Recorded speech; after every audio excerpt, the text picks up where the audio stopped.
Loving, gracious Heavenly Father, thank you, Lord, for this blessed time. Thank you for gathering us in your love.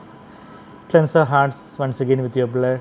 Forgive all our sins and fill our hearts afresh with your love, Lord. Help us to hear from you. As we meditate from your word, we pray that, Lord, you would enlighten our hearts to see your glory there in the mirror of your word and help us to recognize our own need and to repent and to be filled with your Holy Spirit and to be transformed into your likeness, Lord Jesus, more and more as we see your glory in the word, Father. Thank you, Lord Jesus. Thank you. Thank you. In Jesus' precious, sweetest name we pray. Amen. Amen. Amen. So, I just want to turn to this verse in John's Gospel, chapter 17.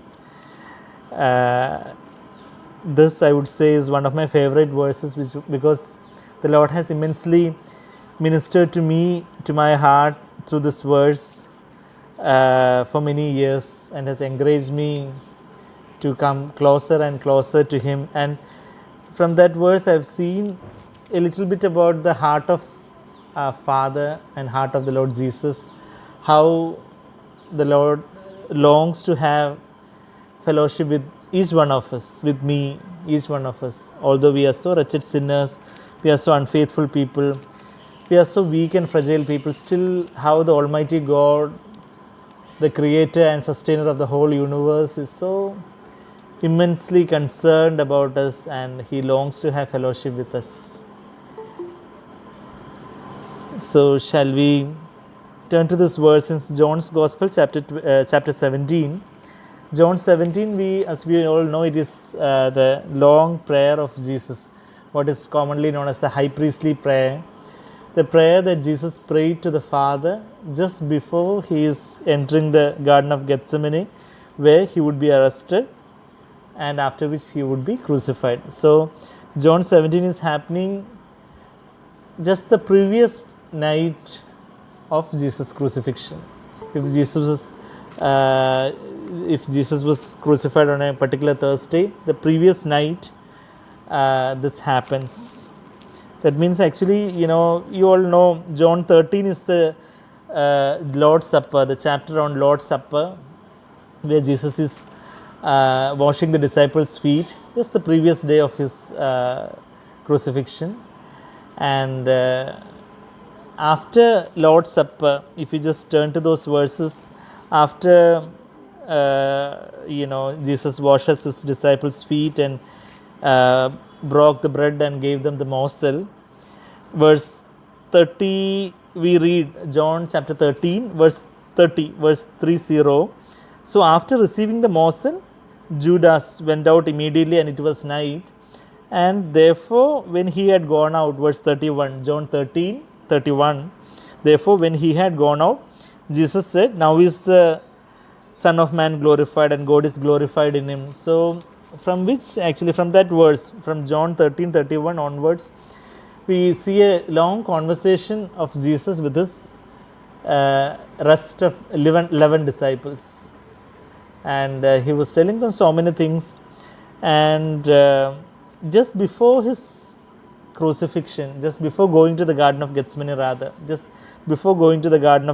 in John chapter 18, verse 1, we read there that John 18:1, there was a garden in which He entered with His disciples. So, before He entered the Garden of Gethsemane, in the Garden of Gethsemane, He is praying with, where His sweat drops turned to blood, and He was praying, not my will, but thy will, and but before entering the Garden of Gethsemane, this long high priestly prayer we read in John 17, which we do not read in the other Gospels. John the Apostle, who was closest to the Lord Jesus, inspired by the Holy Spirit, wrote that great long prayer of Jesus. And what I want to emphasize is verse 24, that is John 17, verse 24, where Jesus is expressing His desire to have that fellowship, that love relationship with us. So, what we read there, we can say that it's the last desire that Jesus prayed to the Father before entering the Garden of Gethsemane. And what was His desire? What was the longing of His heart? Now we'll come to John 17:24, where Jesus is telling, is praying to the Father, Father, I desire that they also, whom thou hast given me, be with me where I am, so that they may see my glory which you have given me, for you loved me before the foundation of the world. So Jesus is praying to the Father, Father, they whom you have given me, that includes you and me. Any person who has really committed his life totally to the Lord Jesus is Jesus' disciple, and Jesus is telling, Father has given us to him for what? So that they will be with me. That is, that is the longing of Jesus' heart. That phrase, be with me, that has really blessed my heart and challenged my heart, and I could see something of the glimpse of the love in the heart of God. When we read the scriptures, we can just read these verses and go and finish chapter by chapter and say that, oh, I have finished the whole Bible and I know everything. But that is foolishness. If we fail to see the heart of God, of course, just to see an overall picture of the Bible, especially when we read the Bible for the first time, it's good to read through quickly and go.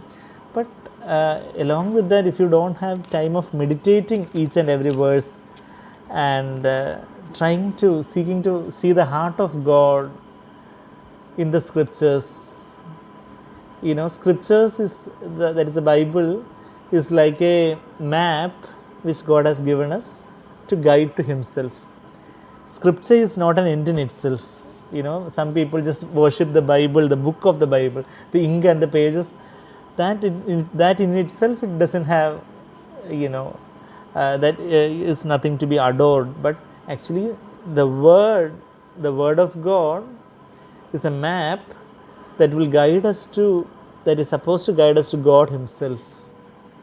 That means actually, suppose there is a map to Delhi or map to Trivandrum or whatever, whichever place we are in. You see the map, nowadays you use the Google Maps, so we put that place's name, Delhi such and so this much kilometers, or Bangalore this much kilometers. So if you go in this direction, in this map route, you will reach Delhi within this time frame if you ride in this speed.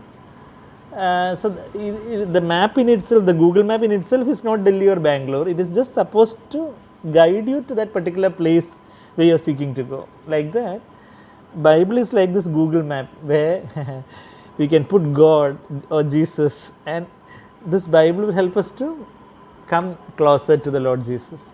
Jesus himself said in the same gospel, if you keep a finger or paper here in John 17 and go to chapter 5, John's Gospel chapter 5, there we read that John's Gospel chapter 5 verse 39, Jesus is telling the Pharisees, you search the scriptures because you think that in them you have eternal life. It is these that testify about me, and you are unwilling to come to me so that you may have life. So, we people are searching the scriptures. We are turning the pages of the scriptures. We are studying the scriptures, Bible studies, so many, the root word and that meaning and this meaning and the Greek and Hebrew meaning. Of course, all are good. I also do all that. But in itself, it doesn't have eternal life. Through that, you have to come to Jesus so that we might have life. That is what Jesus clearly says, that you search. Pharisees of that day, they were so well versed with the scriptures, but the Messiah, who is promised all throughout the scriptures, even in the Old Testament, when that Messiah himself came, they couldn't recognize the Messiah because they were not in touch with God. They just had some Bible knowledge from Genesis to Malachi, was so so familiar to them, and they didn't have any touch or contact with God's heart. So today also, we as Christians also can have that danger where we know so much of the Bible, or we hear so many sermons, but through all that, even this particular message, what I am speaking, if it is not guiding the hearer to Jesus himself, then this message has failed its purpose. there is no use. But actually, if this message helps anyone to come closer to the heart of Jesus, then I would say that, Lord, I'm so grateful, I'm so thankful. The purpose is fulfilled.